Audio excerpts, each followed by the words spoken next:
Yo, my name is Big Lou, and you are now listening to Go Produce. We're the show that explores how music industry professionals turn their passion into profits. In this episode, we've got Mercedes Caxaj, an intelligent and charismatic human who carries an intense passion for languages, culture, and music. The Go Produce focus of this episode is, how do you describe what a prime artist candidate looks like for an event? If you are interested in learning how you can profit from music in more ways than just money, then this episode is for you.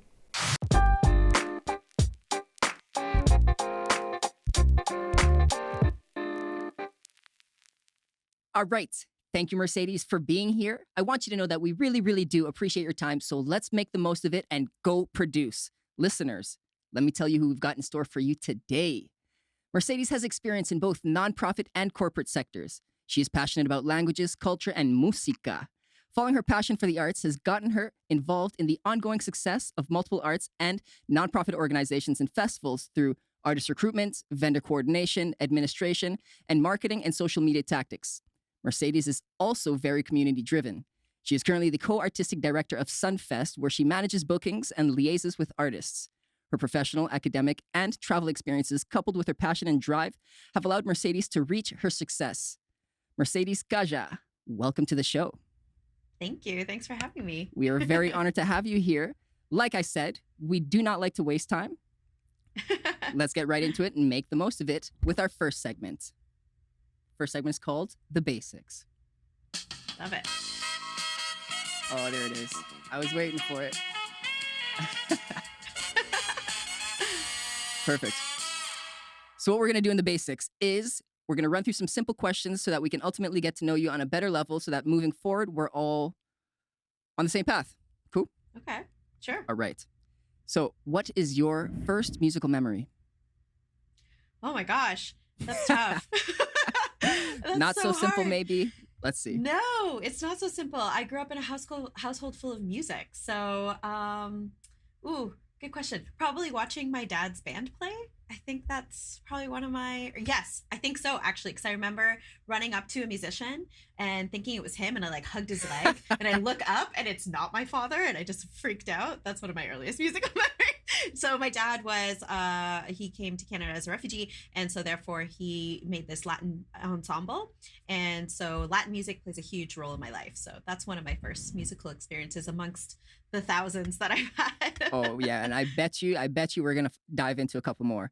But I like starting with the first musical memory because it really rejuvenates you almost. You're like, wow, so much has happened in my whole time, and then Oh my moving God, forward yeah. is kind of cool. How does a cultural promoter go about doing what they do? I don't fully understand what this role is. I just want to hash that out a bit. Okay, well, a culture promoter does exactly what that is culture. And so we promote culture through music, through visual art, through food, through beverage events and community events in general. And so for us, it's about promoting different diverse cultures in order to create a great community and social impact. So that is what a culture promoter is. It's nice and to the point. I like that. Yeah. For Sunfest, are you the person that actually goes and selects the talents by going to the countries and different festivals? Yes. Yes, I am. So as a team, so there's three of us that do it, mainly two of us really, but we go and we're invited to music markets and conferences around the world. We go to about 20 of them per year. And we go and we meet with artists, we do speed meetings, we see the showcases. So we go and we see who's driven, who wants to come, and we follow up with them or they follow up with us, and we select based on having a diverse lineup throughout that year, not only for our festival but for our concert series. So everything that you see on the Sunfest stage we've seen in person. That takes a lot of time, so you're doing that all throughout the year for the actual event. At multiple times throughout the year too. Typically there'll be it's a very heavy season in the fall to go traveling. In the winter, it's pretty constant, I would say. I think where it slows down is kind of the summer. So we'll go maybe to one or two conferences in the summer, but typically 15 to 20 per year. I'm guessing it's slowing down in the summer because people are actually performing. Yeah.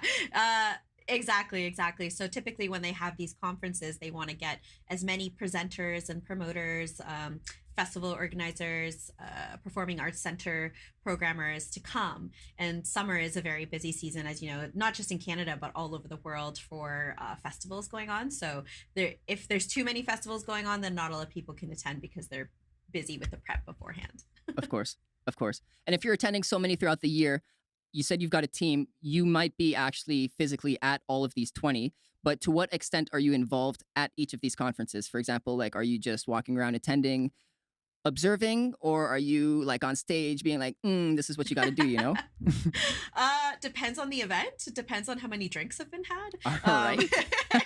No, I'm just joking. No, it usually will, if we're invited to a conference, we're usually invited, there'll be like panels or conferences or workshops that happen throughout the day as well. And so we'll typically go on to either talk about touring and exporting in Canada, could be talking about our roles as Latinos in the music industry, my role as a woman in the industry. It could be talking about just how our event is free and why we think that's important. Many different subjects related to not just what we do, but our contribution to the industry as a whole. And then usually nighttime, depending on the way the conference is structured, usually nighttime is packed with showcases back to back to back to back. And for us, that's our priority. Our priority isn't necessarily going to visit different booths if there's an expo. We'd love to do that, don't get me wrong, but our priority is the live music, the show, because in the end, the artists that we bring to London, we know that a lot of people are not familiar with them. And so further, we want to make sure that there's a band who's on stage that is so engaging with their audience, because we want them to engage with London audiences. And we want it to be a memorable experience for Sunfest goers. So yeah, typically we're out there watching as many showcases as possible. Sometimes it's like boom, boom, boom. I'll see 15 minutes of one, but then another one's going on a different stage or something. So I'll make sure to try and catch as much as possible. But sometimes a band is just so good, you just have to stay for the whole set. It happens. So, yeah, it happens. And when that happens, you know you got a winner. Oh, 100%. And you're like, here's my card, contact me. I'm going to try and make this thing happen with other presenters in Canada as well. And so, yeah, it's very, it's tough work in the sense that it's very physically demanding. A lot of late nights, a lot of late hours, but it's great. You know, we love what we do. We know we're in a privileged position to do it. And we're going to keep doing it as long as we can. Hey, I like that. Okay, cool. Clearly, you've got a lot going on and it's good and you want to continue with it. But what was the most difficult part of growing up with Sunfest? Ooh, I think, I don't know. Difficult, maybe, I guess. I think just the challenges that the organization, because my life is tied to the festival. It always is. I've never missed one. I've never missed being involved with one. Even when I was like 7 or 8 at the beginning, I was still running around grabbing donations or handing somebody a sandwich or something. Do you know, I was always involved. I think the most difficult part might be just kind of the social barriers that we've faced as a, I say this in quotes, multicultural festival. We don't consider ourselves that way because we find that multicultural signifies an otherness to the Canadian identity. And so we call ourselves a culturally diverse festival. But with that, and especially in a city like London, Ontario, it was very difficult to get it up and running and to face those kind of barriers, people not believing in the messaging that we were touting, maybe not supporting us, thinking, oh, you're just like a little multicultural festival, blah, blah, blah. So facing that adversity, I would say, was the most difficult thing. And to this day, even as established as we are, I feel like we constantly just have to justify our existence. And especially when it comes to grant writing, things like that, it never ends. It never ends. So professionally, I would say that's the most difficult thing, is grant writing. The worst, but it's, you know, it's worth it. Fair. It's worth it. It's a huge part of our job, finding funding to ensure that this is a free event, so it's as inclusive and accessible as possible. But personally, yeah, I would say that's the most difficult part, is just facing that adversity and people not necessarily understanding or being like, oh, that's just noise, whatever is going on down there, not understanding the artistry behind it. But other than that, I mean, it's a great experience. It's a unique life, that's for sure. I don't come across very many people who do that. There's a lot of good that comes from it, but is there almost one statement that you would say is the best part of this? how would you summarize that? Just the traveling or the meeting, the social, yeah? The social impact of the festival. I think creating that positive, inclusive space is the biggest feedback that we get. And it's what makes us most proud and gives us goosebumps, you know? And so for us, it's priority number one: is the band playing? Is there an audience watching it? That's all that matters. You know what I mean? Like those two things, ensuring that people are celebrating together, that they are celebrating in a way that makes us all come together as a community. Because in the end, a community without the arts, a community without music, is a community without the soul. So therefore, we want to make sure we are constantly contributing to that. So for us, that's our number one success, is the social impact. That was very cool.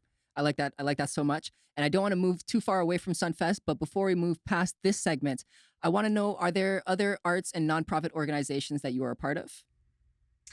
Yeah, so I'm part of a board called Women in Politics. So that is a nonprofit organization based in London, and it's a citizen-led grassroots initiative in order to promote women to become involved, whether it be at a local, provincial, federal, or even small p politics level. So that could be school boards or just any kind of movement in general that furthers women having equity within, you know, our life essentially, but mainly politics, because women at the table means changes happen and good changes happen. Mm-hmm. I applaud that. Thank you for your part. Trying our best. Yes, you got to try your best. But this draws a conclusion to the first segment. Next up, we're moving swiftly into, I hit the mic, into the speed round. Whenever you're ready, Grumpy Sound Guy. Hey, we're all working with something. Okay, is it? There it is. I'll give you a little shimmy.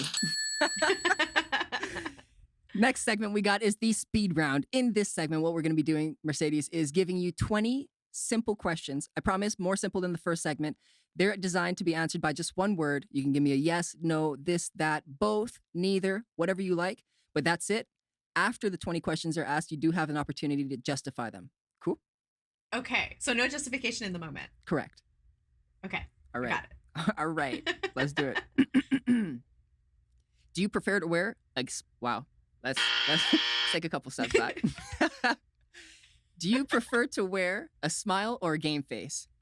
Smile. Are you a night owl or an early riser? Night owl. If you could book any one artist, budget not being an issue, who would it be? Sampa the Great. No idea who that is. We'll talk more about that later. What is your favorite? I just finished listening to her. there we go. What is your favorite adult beverage? Ooh, gin and soda. Does your birthday always happen on the same day? Of the week? No. Do UFOs have a weight limit? Do UFOs have a weight limit for carry-on luggage? No. Would you rather have a rewind button or a pause button on your life? Ooh, pause. Do you play any instruments? Yes. Timon or Pumbaa? Timon. Work hard or play hard? Play hard. Do you caffeine or do you not caffeine? Caffeine all the way. Would you rather hear the good news or the bad news first? Bad news first. We can expect to have Sunfest for another 25 years? Hell yeah. Okay. Summer, winter, fall, or spring? Summer. Do you prefer the color red or blue? Blue. Anchovies or sardines? Sardines. You given a Pekachukcha presentation in the past? Yes. Yes, you have. You like to dance? Love it. Do you prefer dessert before dinner or after dinner? Before. And your favorite artist is? I don't know. There's just so many good ones. It's tough. Oh my God. Speed Neither? run. Neither. Boom. I failed. The pressure is real. I mean, what genre? What decade? Yeah, I can't ask you that. That's not a fair question to ask Can't you. do it. That's funny. That is the speed round. I think I did pretty good. You did awesome. You made it through. You're not sweating. Do you have anything that you would like to justify? Well, okay, that last question, first of all, there's just like so many amazing artists that give me goosebumps and like make me feel amazing. And I don't know, when I'm thinking like teen angst, like growing up in London, like this is what I love to listen to. I loved Elliott Smith. But then, you know, when it comes to singer-songwriters growing up in my household, like there's like Silvio Rodriguez, there's oh my gosh, Pablo Milanés. There's just so many amazing, amazing artists. Yeah. So yeah, too For their many. own reason, yeah. What about the artist that you said you would book without a budget? I didn't know that person. Oh, so her name is Sampa the Great. She is an Australian Zambian based rapper, a hip hop artist, and she is just blowing it out of the water right now. I highly, highly, highly suggest you go and check her out. And she's just amazing. I'm so impressed with her lyrics, her messaging, her musicality, everything. And so, and I was just listening to her right now before this podcast. So that's why she popped in In my the head head. first. That's awesome. Yeah. Very cool. Very cool. Instruments. You said you played? I do. I play piano. It's right behind me, actually. I should have just used my eyes better. Yeah. Is that a lifelong pursuit or? Yeah, lifeline. So like I've studied piano since I was about 8 years old, and Do you perform? I do not perform. I am a studied musician. I am not a performing musician, and that's okay. I prefer to amplify those who perform. And I am learning guitar. I play the saxophone, and I diddle with the ukulele. You, miss, are very talented. Thank you. What about you? Do you play any instruments? Funny you should ask. I actually started playing the piano 3 months ago. It's something that I Oh. wanted to learn for like since I was born, but I never really had the full opportunity. But yes, and I'm quite happy with how far I've come along so far. Good. Do you have a keyboard? I do. It's actually right What was behind that this sound camera as well. about? They're upset with me. No one really wants to talk to them anyway. But thank you for asking me that. Yeah, I'm having a lot of fun with it. That does draw us to the end of this segment, though. Unless you want anything else to clarify. I don't think so. Also, play hard, work hard. Both, actually. That's a better response. Yeah. In order to play hard, you need to work hard first, or just do that constant cycle. That's why I play hard, because I work hard. I feel like while you're playing hard, you're also working though, because you're out and enjoying the Yes. show, but you can't just like go home at the end of the day. But you have to enjoy it somehow, so you have to play hard. So that's why that was the first one that popped in my head. But I'm like, no, it's both. You're being very considerate to yourself and everyone around you. Thank you. Very nice, very nice. Cool. That is the speed round. Moving on to what's yo take? Yes. You really like those transition sounds, don't you? I love the sound effects. Love it. Perfect. In What's Your Take, we're going to be providing you with different quotes, statements, topics, and we just want you to share your opinion, your perspective on the matter so that we can take something away from it. Yes? Okay. Yes. Scouting an artist has to be done live. What's your take? I would say mostly yes. I am all about the live experience. I think produced video doesn't necessarily show me that unless the video is in front of an audience. That is different. So there are certain agents and managers that we work with who've come to know, they know our taste a little bit. And so they say, this is an amazing band. Take a look. Here's a great video. A live video, of course, because they know that's what we like. And so based on that, sometimes we'll book a band like that. Usually it'll be through live. Sometimes it'll be just through recommendation of people that we trust their taste in music. But I fully believe that the live experience is first and foremost center to everything. Have you had experiences where you didn't book someone live and then you were upset? Like, what is your preference to going out and seeing them live? What do you mean? Like I booked them and then I saw them live and they weren't what I expected? Or Right. Like you didn't have the opportunity to see them live and you took someone's word and they came to your show and they didn't perform up to standard. Not that I can think of, to be honest. Hold on. There's a lot of artists that we book. No. No. So you got a solid community then and like trust within your peers to provide. because we don't charge admission, like we don't need to book this big commercial act or something in order to sell tickets. We have that luxury that we've worked hard at, don't get me wrong, but we have that luxury where we can book an artist based on their musical quality.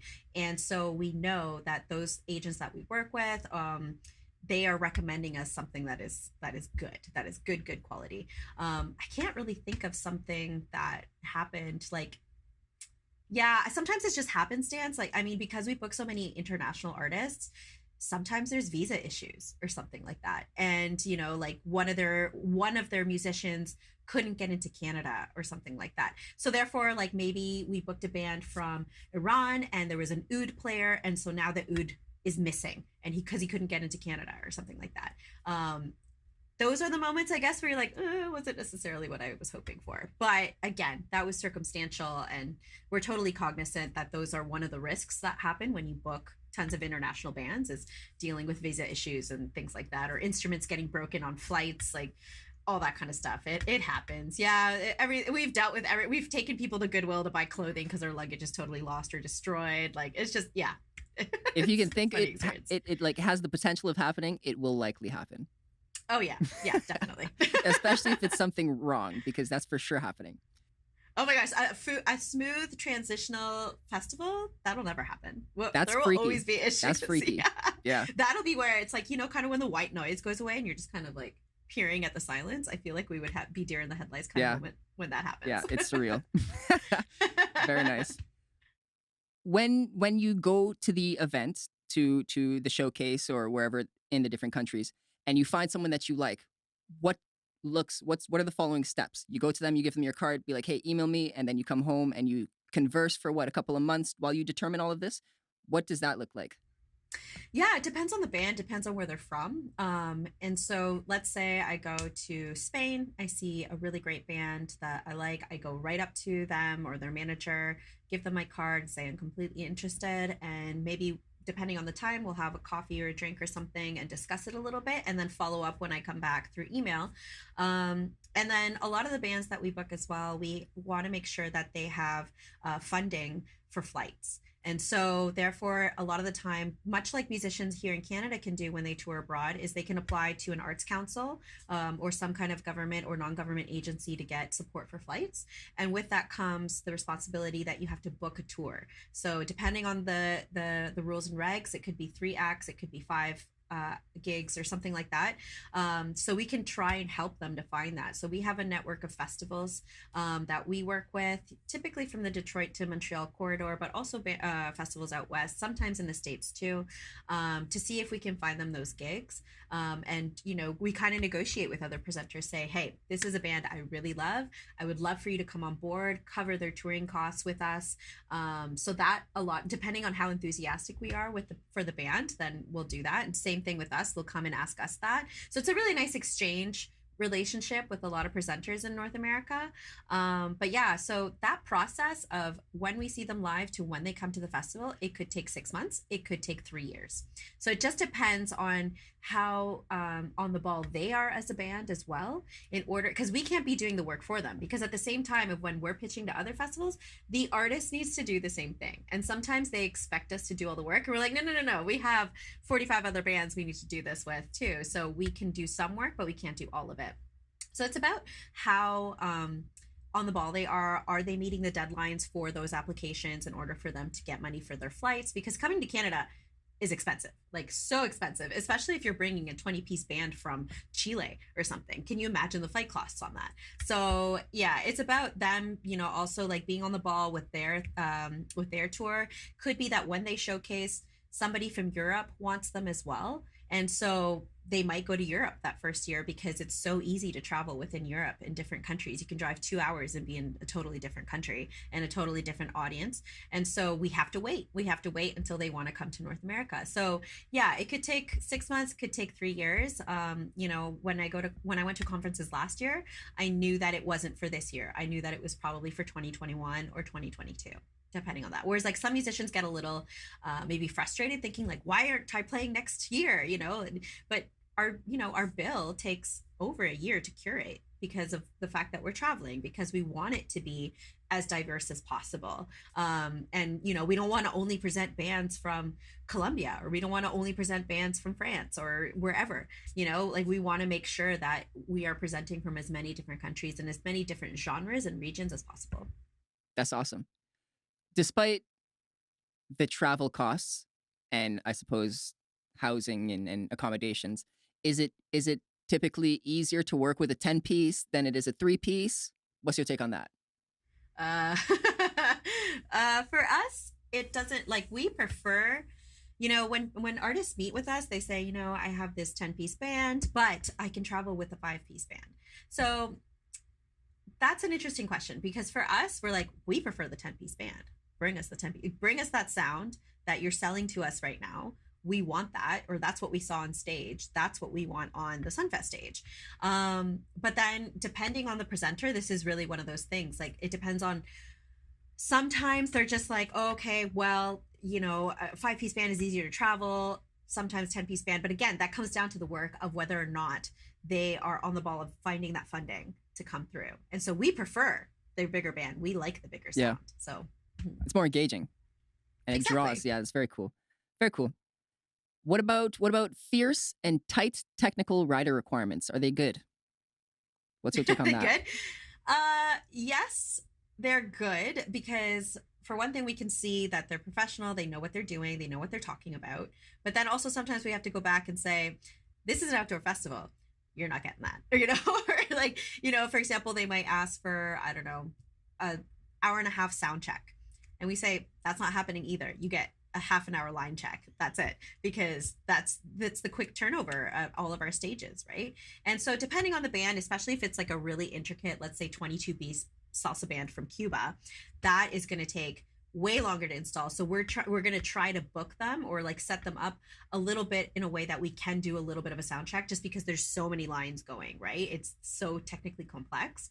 But at the same time, sometimes it's just like, we're going to try for our best. And we work with a great production, a super professional production company that they know their stuff. So we're not too concerned about that. That's you're not too concerned. That's a lot. I would probably be a little bit concerned. But how much time ahead of the actual festival do you have rehearsals going?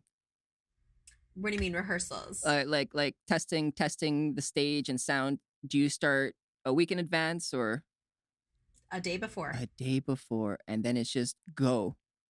And it's just go. Yeah, it's just go and hope for the best. Okay. And so also similar to how a headliner would typically get more care and time, would any artists get something like that if they're further up on the bill? Again, because we don't have that kind of bill. We don't have the kind of bill where it's like, top headliners. Like, if you notice our posters, everyone's going alphabetically. You know what I mean? Like, it's the same thing, because, we've presented, for example, Sean Kuti and the Egypt 80. Sean Kuti is the son of Fela Kuti, who's the legendary boss of Afrobeat from Nigeria. And so his son came with his dad's band, and this was a 22-piece band, I believe, 20 or 21, 22-piece band. And yeah, so he played. This was exceptional. Typically, all of our bands played twice throughout the festival, but he played one 2.5-hour set. But we're like, of course, please come and play our festival. So in that sense, it was different. Like, we'll accommodate in that sense sometimes. But typically, it's same rules for everybody. Everyone's equal, man. That's awesome. That's cool. Yeah. Okay, that brings us to the fourth segment of the show. The fourth segment of the show is called the Wheel Challenge. Oh, there it is.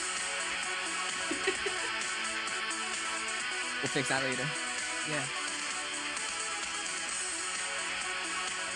Most people don't dance, so thank you so much for joining me. In this wheel challenge, I'll be spinning this wheel behind me. There are a couple different challenges that'll pop up. But before we explain any of them, let's see what's in store for you, Koo. Okay.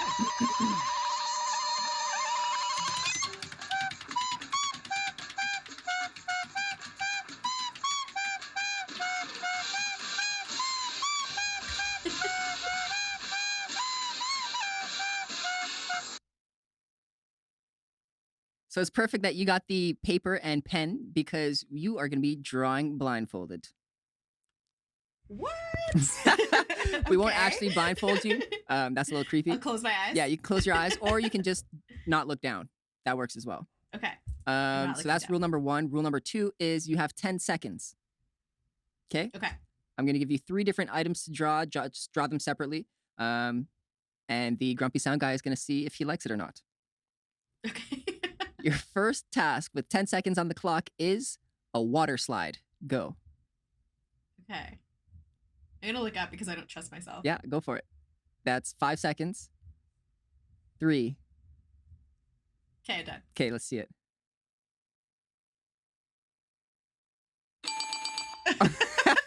He knows. He knows. That was pretty good. You even got the pool in there. He gave you the bell. That's nice. All right, so you got 1 point so far. 1 out of 1. Let's see if you can get the second one. So the second object I want you to draw is a smiling sun. You'd think I'd be pro at this one. That's exactly why I threw it out your way. Let's see what happens. 5 seconds. 3, 2, Okay. 1. Let's see it. Oh, wow. Grumpy? I keep on hearing the bell, so I think it's a go. I think he likes it. I think he likes it. Yeah, it's so go. Okay, your last one. You might be able to take the cake.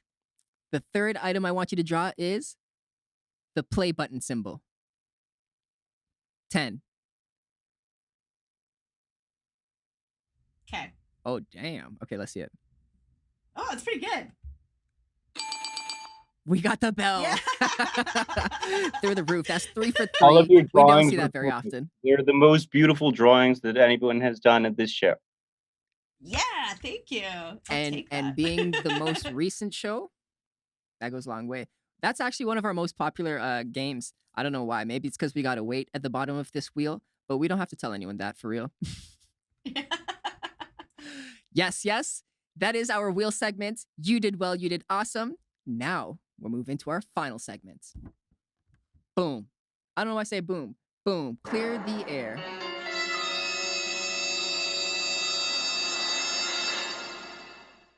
Here. Sounds dramatic. Yeah. It's a suspenseful ending. That's what we're going for. This segment being called Clear the Air, we're trying to eliminate brain fog for our listeners because a lot of people are cloudy, and we're going to do so by addressing simple challenges. We're going to do so by addressing challenges in the industry that are common, and we're going to help people navigate them better. Yes? Okay. So I want to know, how is the final decision made when selecting an artist to participate in Sunfest? You want to see the show, you want to see the performance, but maybe they do a great show and they are not good at responding. How does that look? Final decision is made just, I guess, because everything comes together in terms of, whether they're available, whether they have the funding, and whether we have other presenters that are on board to come and to present them.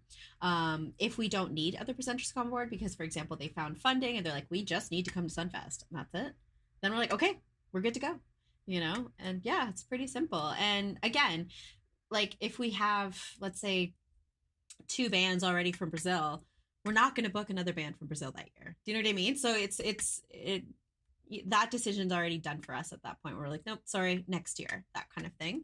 And we'll put them in for the next year after that, depending if they're available. So yeah, typically, so I'm a co-artistic director. The other co-artistic director is my dad. And we'll get together and we'll talk about just how the sound is coming through, like the lineup, whether or not there's some acts that are too similar to each other or something like that. Those will typically be the decision-making processes. Right. Is there any particular characteristic about a group or an artist that will deter you from working with them entirely? Yeah, I guess I would say kind of, it goes back to what I was saying before. It's like, you have to do the work too. So if I find that they're not doing the work, then what's the point? You know what I mean?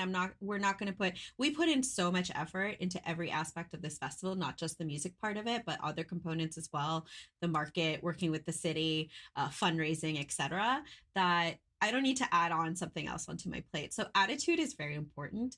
We love working with positive people, energetic people. Those will be determinants for us to work with them, because in the end, that's the space that we want to create at the festival. And I think that we've been really successful in doing that. So we don't want no divas. We don't want no divas. No time for that. Stay home. Yeah. No time for that. When you want the artist to do some work as well, does some of that work require them securing funding themselves? Yeah. So, but then again, it's not necessarily the artist, right? It could be their manager, it could be their agent, that kind of thing. So they need to have a team. And so the reason why I say that is because that means that you're passionate about your project, that you are taking it seriously, that is the professional avenue that you want to go by. Don't get me wrong. We all have side hustles. That's fine. But your passion and your priority needs to be with that group. And so yeah, it's one of those things that we want to see, that you have a team because you take it seriously and you've surrounded yourself with a team that'll help you do it. There's a lot of artists that are self-managed and they do really well at it, but it's so much work to do that. And at the same time, continue to practice your music, continue creating your craft. It's really, really difficult. But the ones that do, I mean, they're amazing. My hat's off to them. That's a lot of work. I think musicians have to, and artists need to understand that you're a small business in the end. You need to know how to market yourself. You need to know how to promote yourself. You need to have massive time management and project management skills. There's so many components that go into that. So we just want to make sure that not only, first and foremost, your quality of musicianship is high at an elevated level. That is priority number one. But then second is that, are you taking this project seriously? Are you serious about the industry and whatnot? So we want to see that level of professionalism as well. You got to maintain that. Very important. More on the funding. Does this typically come from grants? From the artist side? Yeah. Well, no. I'm curious for both, actually. Yes, let's do the artist side. So the artist side, yes, it'll be usually grants, much like we have in Canada Council for the Arts or Ontario Creates, Ontario Music Fund.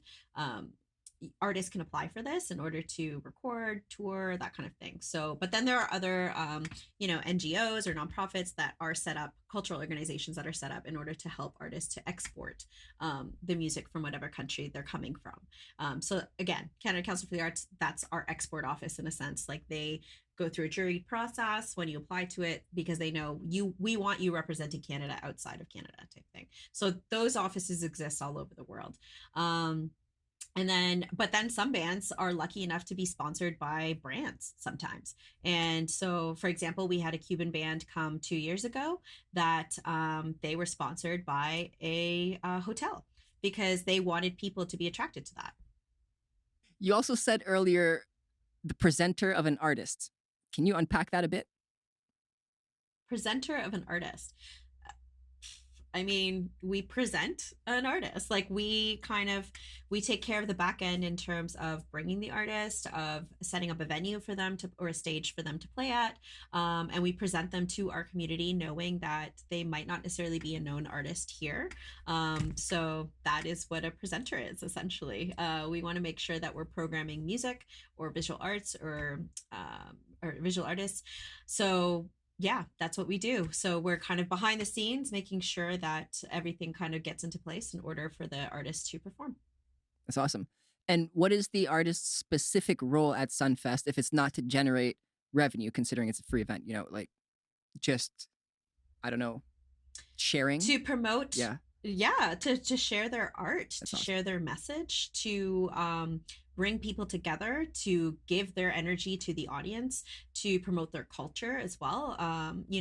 We highly prioritize presenting culturally diverse artists, to present new genres, new countries. For example, last year we had a Palestinian band for the first time ever at Sunfest. So that, for us, the fact that we could have them was huge, because we're like, oh my gosh, this is amazing to present something completely new. And what was awesome about that band too is that they performed, and there were these lineups of people in front, wearing traditional garb, or like they were dancing traditionally. They were just they're huge fans of this band, and so I'm assuming a lot of them were Palestinian, but a lot of them could have just been from the region. I know we had a graphic designer that was working with us at the time. She was from Syria, and she said, oh my gosh, this band plays on every single car has this band playing. All the radio stations has this band playing. And so to bring people that it brings them also a form of identifying themselves, a form of unifying with their broader community as well. Because what's great is that when you present, let's say, a band from Palestine or Nigeria,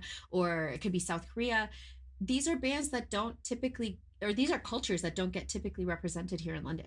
And so therefore to have then these people that identify themselves with that culture, for them to then be able to see it, that's exciting. But then to have other people who are not necessarily from that community go and learn about this band or about this genre of music or about this country, because they had no idea these sounds existed there, because they've maybe had this weird stereotypical mentality of what music sounded like from this particular country. That's exciting. So it's for them to share their music and their art, to share their messaging, share their positive vibes, to entertain, everything. Music is what brings us all together. It's such a powerful vehicle to bring our community together. It's so important to have different voices, to include as many voices as possible in order to give that to our community. 100%. What does the ideal artist look like the day of the event? What do you mean? Like not like physically, but are they obviously show up on time, they do their 30-minute warm-up set, and then they are out of there. Do they just leave? What's going on with them during the day? Great question. So they're free to do what they want as long as they show up on time and they play their set. But what we love is when artists come and enjoy the festival too. So there's some artists that come and you see the band members all over discovering new music and eating new foods, chilling on the grass, like hanging out, having a pint afterwards. That is super cool to me, because then to me that says not only are you a musician, but you're a fan of music as well. Because there's a lot of musicians out there, and I'm not going to name names, but there are a lot of musicians out there that don't care about other music. They care about their music and they don't care about discovering anything else. And that's so sad to me, because I say, if you're part of this industry, you should be supportive of the industry as well. So, maybe there's a band that doesn't have that much of an audience. Go give them an audience, give them someone to play with too. You know what I mean? And, or go and enjoy it in that way later at the hotel. When you see them, you make a new friend. To me, I love people that immerse themselves in the experience. And so to see artists go around with their plate of food and a pint of beer and like hanging out and like dancing in front of the stage, that to me is the best artist ever. It adds to the experience. Very cool. Absolutely. Very cool. I want to get a little bit more technical. On the technical end of your submission process, what have you found works and what doesn't? Social media messaging doesn't work. Does not work. Does not work. Please don't send me your stuff on Instagram or Facebook. I understand it's a form of communication, but at the same time, it's too much. Send me a formal EPK, which is an electronic press kit, to our web address. And so that's listed on our website, or get in contact through an agency or something for them to reach out to us as well.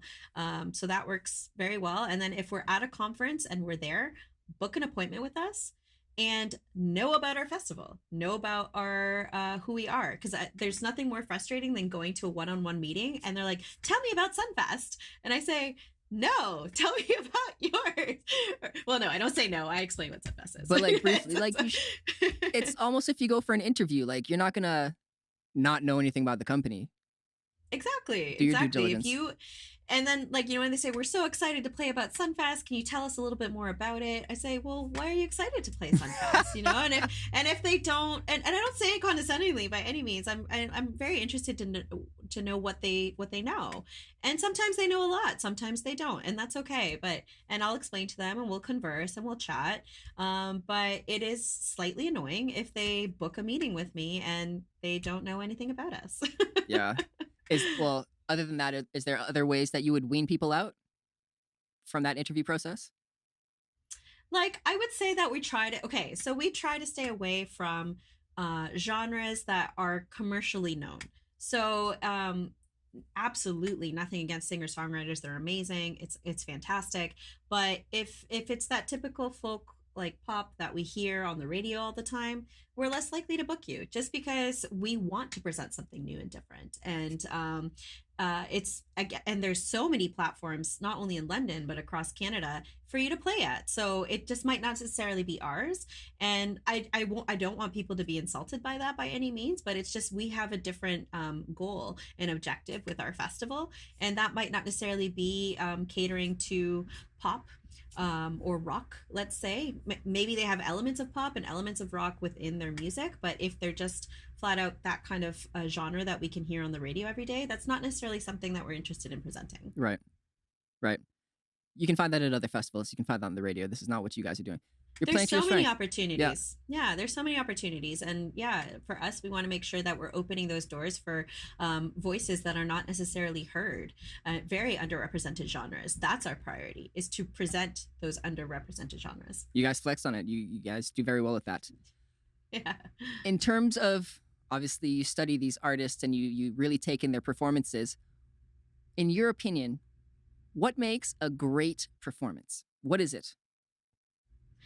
I think what makes a great performance for me is, obviously, first and foremost, the fact that the quality is super good. The tightness of the band, how they interact with each other. Like, it doesn't have to be super high energy or anything like that. It could be really soulful, peaceful music, which is fantastic as well. We present that too. We don't just present party music or anything like that, whereas we love that, but like, we don't just present that. Artistry comes in many shapes and forms, and that includes different genres or types of music, different sounds. So for us, it's that quality. Does it evoke an emotion in us? So you could be going to a show and you get goosebumps, or you see colors or something. Does it evoke an emotional response from us? Are they engaging with the audience? I know sometimes there's a language barrier, and that's okay, but you want to know that they're trying to engage with their audience as well. It's not just like, here's a song, here's another song, there's another song, done. No, like, engage with the audience a little bit. Like, even if it's in broken English, or even if it's in your own language, doesn't matter. You're talking to the audience, you're letting them know, this is what my song's about, or this is who we are. I want to know more about you because I want to discover more about you. So to me, that's really important as well. And yeah, just a cohesive set that makes sense. Yeah, I think the emotional response is the biggest one, though, to be honest with you. Like, recognizing that musical quality and that soulfulness in their music. Yeah. I feel like a common theme that we've come across here is that you can communicate through music in its own language, despite language barriers. So you can do that very well with the different cultures. And it is the emotional response that it does evoke. It doesn't have to be joy. It doesn't have to be sorrow. It doesn't have to be hate, for that matter. But it is an emotion that we all understand innately. Absolutely. Which is very cool. And you do have to. Yeah, no, I remember one of the artists that we presented years ago. I think it was back in 2007 or 8. Her name was Sarah Tavares, and she was just like, she wasn't loud and crazy. Like, she didn't have blaring horns. It was her with a trio. She had a guitar and she had this beautiful voice. And I remember at one point I walked past the stage that she was playing at. I laid under a tree because I was tired at that moment, and I just listened to her voice, and it was just the most soothing and memorable moment that I had at Sunfest at the time. It was just one of those things that, if that creates an emotion in me, it has to create an emotion in somebody else. And to me, that's hyper important. I agree. Very cool. Do sites like Sonic Bids work? Have you ever used them? I have not used them. However, I do hear that they are really good, especially for venues. We are not a venue, so it doesn't necessarily work for us. And again, Sonic Bids does an amazing job. They're a great repertoire, especially, as I said, if you're a venue, they're looking for different places to play throughout their tour. But again, because we kind of created our different network and it's for more underrepresented genres, I find that we don't tend to use platforms like that. Okay, that makes sense. That's fair.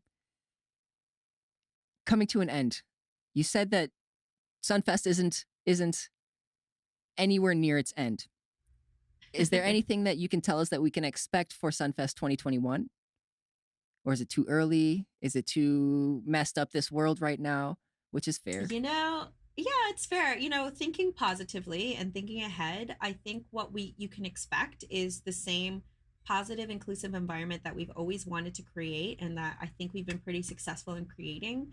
And on top of that, I think it's going to be extra joyous and a celebratory event because we were held back for a year, and we're ready to like let that energy out. We're ready to let that come out. You can always expect top of the line, amazing musicians, a great experience with food, with artisans, with beer, like, we can expect all of that.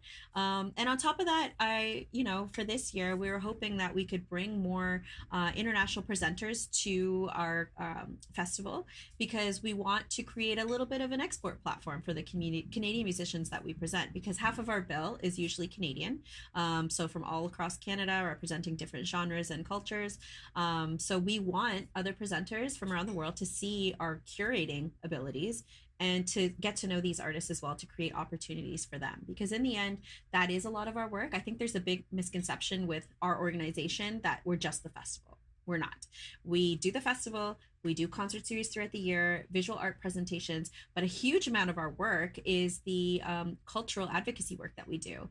So constantly working on conferences and panels, working with different advisory committees, associations, etc., to ensure that not only is there funding for arts and culture, but that's always at the forefront as a priority for our community. So with that comes different ways in which we work with different countries, for example, creating great relationship. We have a fantastic relationship with Colombia and the different departments within Colombia in terms of bringing Colombian musicians. So always at the festivals, we'll have 2 to 3 Colombian acts because we have such a great relationship with them. And so therefore they invite us back to Colombia as well to take a look at what's up and coming and things like that. So, and also to advise, a little bit, becoming jury members for different, whether it be grants or conferences, etc. So a lot of that is a bulk of our work throughout the year, and the festival is obviously our main priority, but it's not necessarily everything we do and work on every single day. How big is your team throughout the year? So we are a team of 4 right now. Okay.